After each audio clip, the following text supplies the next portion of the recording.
हूँ आपकी मेजबान अमना अब्बास। खबर शामिल करते हैं सरगोदा से। ब्यूरो चीफ मोहम्मद नदीम के मुताबिक मुझे व्हाट्सएप ग्रुप से क्यों निकाला, हाजिर ड्यूटी एसएचओ का बेटा आपे से बाहर हो गया। दर्जन से ज्यादा असला से लेस दोस्तों को लेकर गरीब के घर पर धावा बोल दिया। गरीब मेहनत कश के बेटे पर फायरिंग कर दी। इलाका गोलियों की थरथराहट से गूंजता रहा।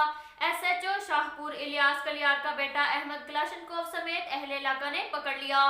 खूब दुर्गत बनाने के बाद मुलजिम और असला पुलिस के हवाले किया। एसएचओ ने पेटी भाई के बेटे को नाजायज असला समेत छोड़ दिया।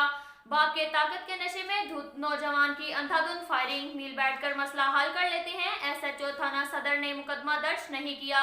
अहले इलाके का आरपीओ और डीपीओ से इंसाफ दिलाने की अपील। अब तक के लिए इतना ही काफी है। मिलते हैं अगले बुलेटिन में, हमारे साथ रहिएगा। अल्लाह हाफिज।